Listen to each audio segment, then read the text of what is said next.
Hello and welcome to Learn to Knit Online. My name is Alice and I am your knitting teacher. And today I would like to talk to you about different yarn weights. And by that what I mean is the different categories of yarn and what projects they're typically used for, what needle sizes they typically recommend, and also another way that they're categorised that may prove helpful in your projects. So let's start with this is the finest weight. This is called lace weight yarn, and the clue's in the name there. It's typically used for lace projects, so things like lace shawls. It could be fingerless gloves, ornamental kind of decorative objects, but anything kind of with some decorative holes. Generally, this is the weight yarn that is being used. So this, what I have here, all the yarn are examples from my own stash, so some of them might be a little fluffy. This is I think it's a merino, but I've had it a long time, so I'm not sure. I can show you that it's a hand-dyed yarn. You can see all the different colours there across, so you can see the different dimensions. So this is a hand-dyed yarn, and this is how thick the strand is. Always good to consider that when we're just holding the strand relaxed, that's actually not a clear indication of what the thickness of yarn is, because when we're actually knitting, the yarn is pulled much tauter as we're wrapping it around the needle and pulling it through and so on. So always worth just giving it a little taut test, and then you'll see what you're actually working with. So this is your lace weight yarn. Now, the type of needle that this generally uses, this weight generally recommends, is anything from a 1.5mm to a 2.25mm. So anything within that range is generally what you're going to be using for a yarn of this weight.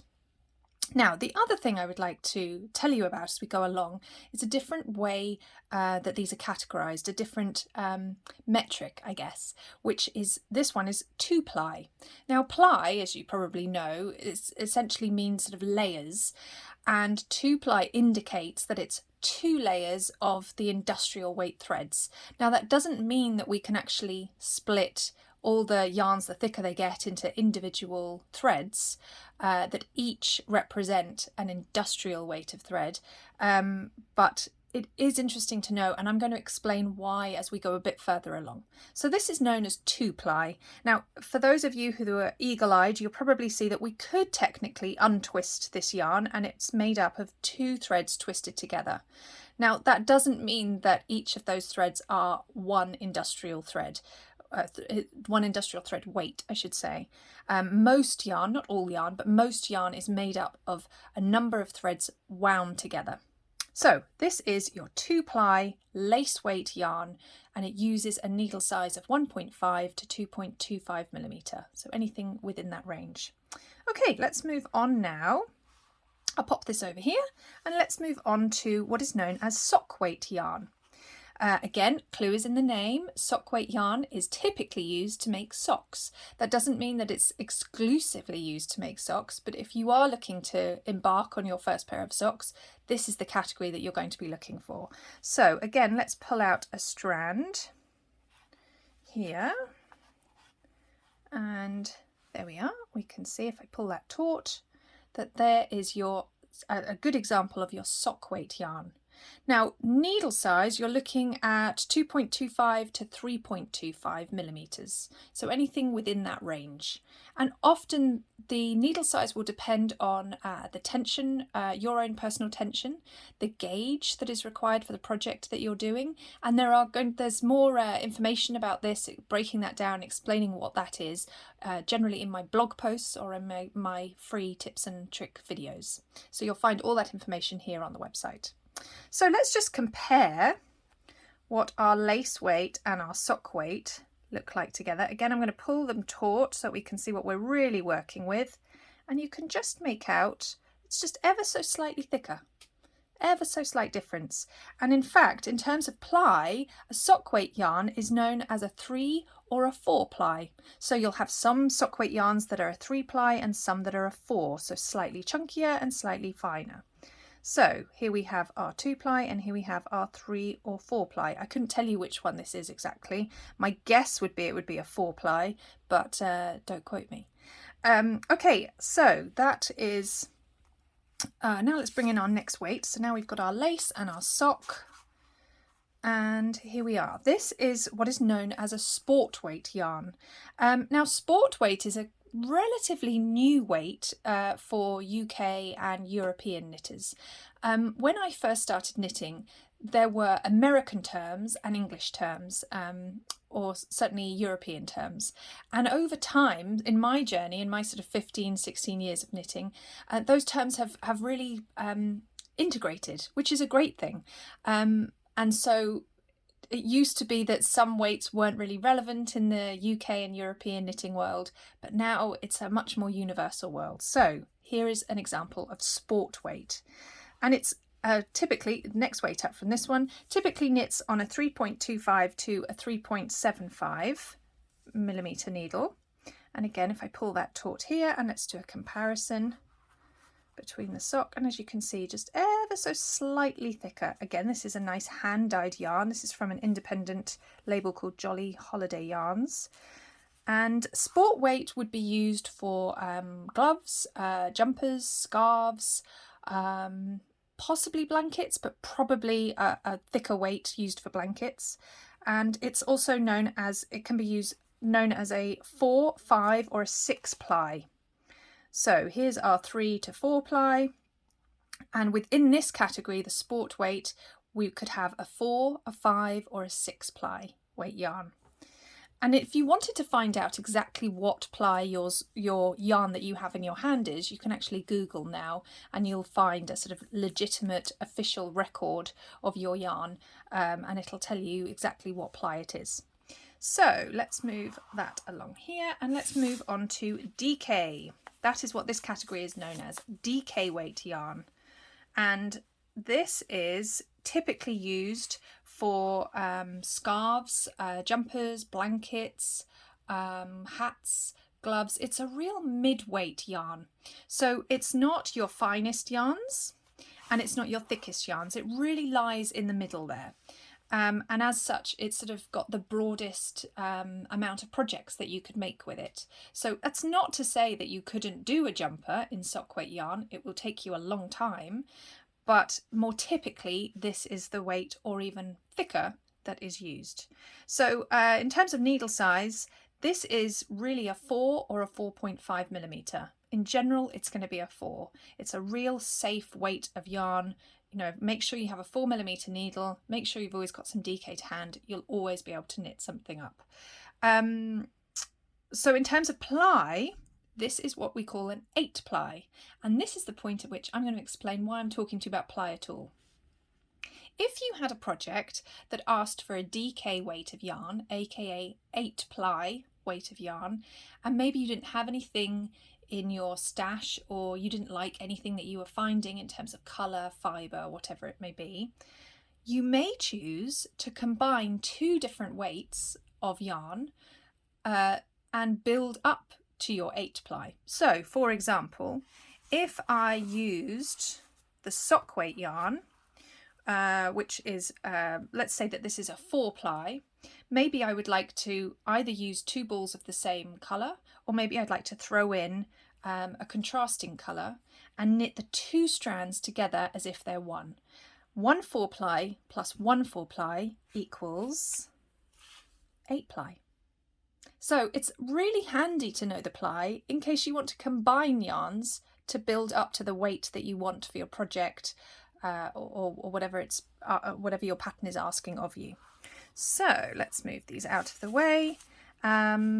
And yeah, I don't think there's anything else to tell you about a DK weight yarn. Oh, other than it's the yarn that I recommend the most that you learn to knit on, because it's a middleweight yarn. It means that my intention is that you're not too intimidated by anything on either side of it. So whether that's smaller or bigger, it doesn't look too unapproachable. Whereas of course, if you were learning to knit on a lace weight yarn, then already this starts looking quite chunky. So for me, this is a really good weight yarn to learn on, a DK weight 4mm needle. Okay, let's move this over here and let's bring in what is known as an Aran weight yarn. Aran is more the UK European term. It's also known as worsted as a US term, and they are used for yeah, sort of chunkier jumpers, chunkier blankets. Aran, I like to think of Aran because it reminds me of the Aran jumpers, those traditional fisherman jumpers. They use this weight of yarn.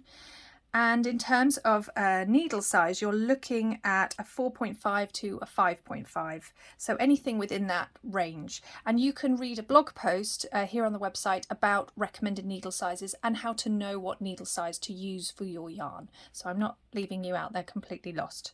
So this yarn, I believe, is a 5mm. Let's see on the tag. Yeah, 5mm. And in terms of ply, we're looking at a 9-ply. That's roughly what this would be. 9-ply, aka Aran worsted weight yarn, used to knit jumpers, blankets, hats, anything that's slightly chunkier up from a DK. So let's move that here and let's bring in what is known as bulky. So this is a good example of a bulky yarn. And if I use this as a comparison, you can see, again, not much in it, but it does incrementally build up. So a bulky yarn uses a needle size of anything between 5.5 to 8mm. So there's quite a range in there. And in terms of ply, it's a 10-ply. And this is typically used for, yeah, your more chunky jumpers, hats, blankets, yeah, anything sort of to keep you warm, really. And I guess as it's got more and more fashionable sort of chunky knitwear, you know, these are the kind of weights that people are using. So let's move that out of here and let's move on to what's called super bulky. And super bulky is anything that uses a needle of 8mm and up. So this particular yarn would use a 9mm. And again, used for chunky jumpers, hats, blankets. I feel I'm repeating myself here. These are really good for quick knits. So the bigger the yarn, the quicker the knit. So if you have that last minute birthday present, or, you know, Christmas comes around and you realise, I told my family I was going to knit them all a scarf, reach for the bigger, bulkier yarn. Big needles, big knits, quick, fast knits. Now in terms of ply, this is known as a 12-ply.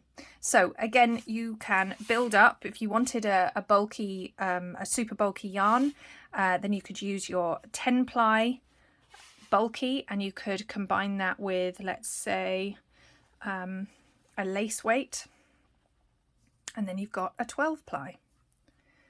So yeah, there we go. And just as a comparison, while we're here, let's have a look. Now that we've got to the biggest, here's the biggest and the smallest.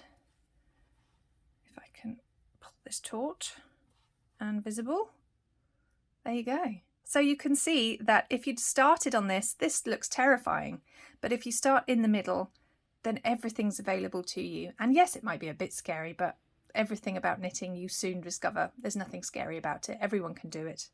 So there we go. Now the last thing I'd like to just talk about quickly is what is called one of the sort of novelty yarns. So let me just move all of this out of the way so that we can get a clear look. This is what's called a slub yarn. And there's a range of novelty yarns out there.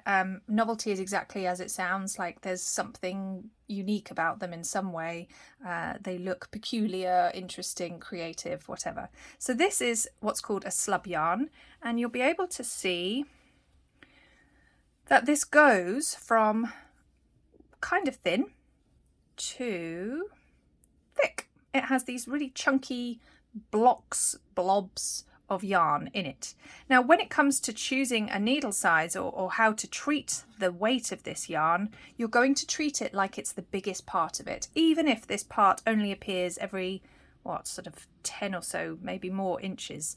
You're going to pick the needle size that is appropriate for this size yarn. So this is really quite a super bulky, so I'd be probably using a 9mm, a 10mm. I'd probably do a few test swatches just to see what I liked, because I wouldn't want this to be too tight.